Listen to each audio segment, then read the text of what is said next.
Dear learners, अभी आपके सामने ये है practical guide to English grammar जो कि केपी ठाकुर साहब लिखते हैं, उसके चैप्टर 5 जो कि ऑक्सिलरी वर्ब्स, उसके एक्सरसाइज 2 का वीडियो। करना क्या है इसमें, fill in the blanks with suitable forms of verbs have, has और डू, डज, डिड। तो इन पांचों में से यानी हैव हैज का, जिसे वर्ब हैव भी कहते हैं, और वर्ब डू यानी डू डज डिड, इसका प्रयोग करना है। वैसे नाम ही इस चैप्टर का ऑक्सिलरी वर्ब, ऑक्सिलरी वर्ब का मतलब होता है हेल्पिंग वर्ब, ठीक है। और इसमें जो है हालांकि दोनों ही हैं, इसके भी दो फिर भेद होते हैं।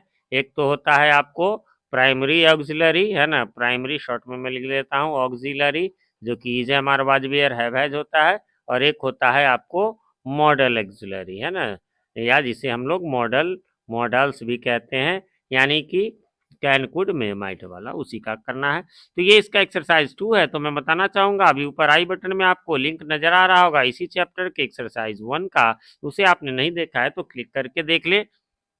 बाकी आप एक्सिलरी वर्ब को एकदम सीखना चाहते हैं एकदम स्टार्टिंग से, तो आपको एक्सिलरी वर्ब से रिलेटेड वीडियो का लिंक भी अभी ऊपर आई बटन में नज़र आ जाएगा, और बाकी एक ग्रामर का प्लेलिस्ट भी होगा। और इसके अलावा हमारे चैनल पर जितने भी बुक्स के सॉल्यूशन मिलते हैं, उन सब के लिंक्स भी आपको डिस्क्रिप्शन में उसी बुक के नाम से प्लेलिस्ट बने हुए मिल जाएंगे, वहां से भी जा करके आप देख सकते हैं। तो सबसे पहले तो कि हैव और हैज में से आप सबको पता होगा, पहले हल्का सा इंट्रोडक्शन दे दूं कि हैज का प्रयोग जो होता है वो होता है आपको होना, किसी के पास कुछ होना के अर्थ में, और वह जो है थर्ड पर्सन के, है ना, थर्ड पर्सन के सिंगुलर नंबर के साथ होता है, थर्ड पर्सन के सिंगुलर नंबर, है ना, सिंगुलर नंबर के साथ। जैसे ही, शी, इट, राम, मोहन, कोई भी, जिसे देखिए ऐसे मैं इसको सिंपल भाषा में ऐसे बताता हूँ कि आई, वी, यू, है ना, आई, वी और यू, इन तीन को और एक प्लूरल, है ना, इन चार को छोड़कर जो भी है वो सब थर्ड पर्सन का सिंगुलर नंबर। जैसे वह यानी ही, भाई ना वो आई है, ना यू है, ना यू, न वी है, ना यू है, और ना ही कोई प्लूरल है ना। कहेंगे सर वी भी तो प्लूरल है, यू भी तो नहीं, ये आई भी यू तो रट लीजिए, इसके अलावा यदि प्लूरल हो यानी जैसे एक से अधिक का बोध होता हो तो प्लूरल। तो इन चारों के साथ आपको लगेगा क्या, तो हैव लगेगा, ठीक है। और इनके अलावा जो जो कुछ भी दुनिया में लाखों सब्जेक्ट्स आएंगे वो सब के साथ आपको हैज लगेगा। बस उसमें शर्त यही है आई वी यू और कोई प्लूरल का बोध नहीं होना चाहिए। बाकी ऐसे ही है, जिसके साथ हैज लगता था उसके साथ डज लगेगा, जिसके साथ हैव लगता था, अभी मैंने कहा आई वी यू और प्लूरल के साथ, उसके साथ हैव लगेगा, और डिड सब में लग जाएगा यदि पास्ट का बोध हो तो। चलिए जान लेते हैं अब, आई डैश थ्री सिस्टर्स, आई के साथ मैंने कहा ही है हैव होगा, है ना, तो आई हैव थ्री सिस्टर्स, मुझे 3 बहनें हैं यहाँ पर, है ना। और ये ध्यान में रखेंगे कि जो है वो आपको ब्रैकेट्स में भी इसके ये दे दिए गए हैं कि, लेकिन इसका अर्थ ये नहीं है कि यही है ना, कि जैसे डू है तो डू ही होगा ऐसा कोई नहीं है ना। डू नॉट कम हियर, तो यहाँ क्या हो जाएगा, डू हो जाएगा, यानी वर्ब डू इसका नाम हो गया ना, हैव। तो dash you any brothers, have you any brothers, अच्छा इसका मीनिंग हो गया डू नॉट कम हियर, यहाँ मत आओ, है ना। हैव यू एनी ब्रदर्स, क्या तुम्हें कोई भाई है।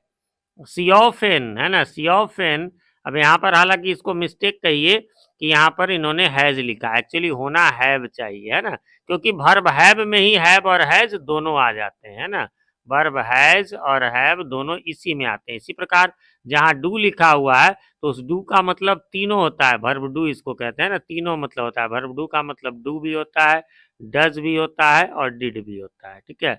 ये लगाना है, तो इसलिए मैंने कहा कि हैज यहाँ जो है सो गलत है। बहुत सारे इस बुक में इस प्रकार के मिस्टेक्स हैं, बुक तो अच्छी है लेकिन है, और कमेंट में कई लोग कहने लगते हैं कि सर आप बुक लिखने वाले से ज़्यादा हो गए। तो देखिए ऐसा मिस्टेक किसी से भी हो सकता है, मुझसे भी होती है, ऐसा नहीं है, लेकिन यदि आपके मिस्टेक को बताया जाए, अब ये जो पब्लिकेशन जो पब्लिश करते हैं तो उनके लिए भी ऐसा नहीं है कि मतलब जो है कि वो इस पर पुरानी बुक है, लेकिन और बुक लिखने के लिए ऐसा कुछ नहीं है, मैं भी एलिजिबल हूँ बुक लिखने के, समय नहीं है, 3 यूट्यूब चैनल है, गवर्नमेंट स्कूल में टीचर हूँ, अभी हाल ही में मैंने कोचिंग बंद किया, नहीं तो उसका भी लोड था। चलिए, तो सी ऑफन क्या हो जाएगा यहाँ पर, हैज हो जाएगा, है ना। सी देखिए ना आई है, ना वी है, ना यू है, और ना ही प्लूरल का बोध हो रहा है, तो हैज लग जाएगा इसका। सी ऑफन हैज ए कोल्ड, उसे अक्सर सर्दी रहती है।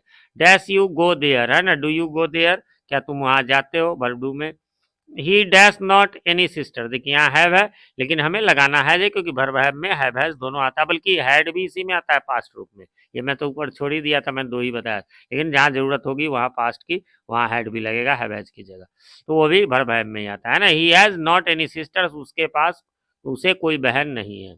I dash taken my pen, है ना, तो टेकन भी थ्री है, उसके साथ जो है हैव हैज का प्रयोग होता है और आई के साथ हैव का ही प्रयोग होता है। मैंने अपनी कलम ले ली है।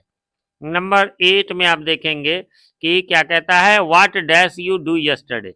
अब वर्ब डू है लेकिन यस्टरडे लगा हुआ है तो ये पास्ट होगा, इसलिए यहाँ पर डिड हो जाएगा, ठीक है।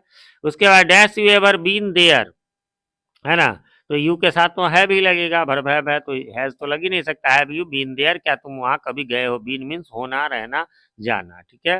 Dash she Singh Hindi songs, है ना, सी के साथ जो है वो एक का बोध होता है, जहाँ हैज लग रहा है, ना आई भी, ना आई है, ना वी है, ना यू है, ना प्लूरल है, तो ये और कुछ है यानी शी है, तो इसके साथ डज लगेगा। Does she sing Hindi songs, क्या हुआ, हिंदी गाने गाती है। We dash our lunch an hour ago, देखिए अगो है, वहां पर जो ब्रैकेट में दिया गया था हैज, देखिए क्वेश्चन में भी यहाँ पर थोड़ी सी मिस्टेक है कि जब वर्ब हैव है तो यहाँ पर आपको पास्ट है, तो चूंकि अगो लिखा हुआ है इसलिए हैड हो जाएगा। हाँ, अब कहेंगे सर नहीं, यदि बुक के हिसाब से चलेंगे तो फिर तो आपको हैव लगा देगा। We have our lunch and hour ago चल सकता है ना, लेकिन वो इसमें होना चाहिए वी हैव हैड करके जो है सो हो जाएगा, ठीक है। We have had our lunch तब हो सकता है।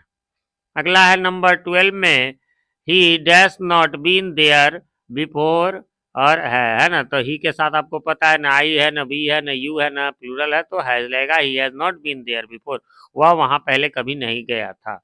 आई डैश माई होमवर्क, अब यहाँ डिड भी हो सकता है, डू भी, पता ही नहीं चल रहा है।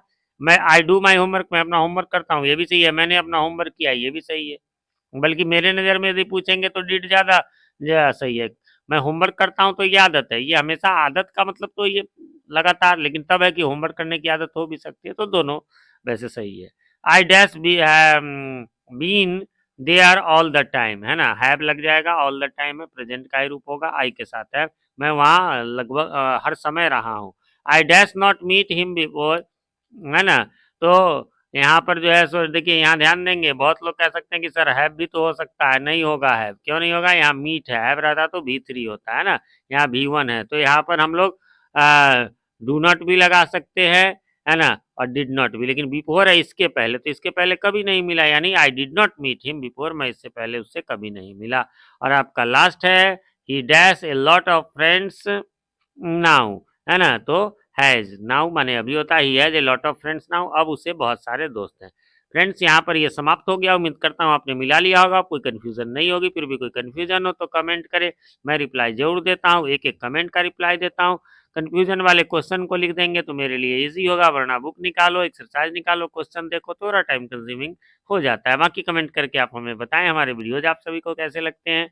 और एक रिक्वेस्ट भी है कि चैनल पे नए हैं या चैनल को सब्सक्राइब नहीं किया है तो प्लीज़ इसे सब्सक्राइब कर लें और नोटिफिकेशन बेल में ऑल को प्रेस कर दें, जिससे कि हमारे आने वाले वीडियो सबसे पहले आप तक पहुंच सके और पहले के वीडियोज आपको ढूंढने में आसानी हो। वीडियो पसंद आए तो लाइक करें, दोस्तों के साथ शेयर भी कर दें, यदि पसंद आ जाए तो, ना पसंद आए तो बेशक डिसलाइक करें। मैं प्रभात कुमार सिंह मिलता हूँ आपसे अपने इसी चैनल पीके मंत्रा इंग्लिश क्लासेस पर, और इंग्लिश क्लासेस के किसी वीडियो में, तब तक के लिए हैव अ नाइस डे।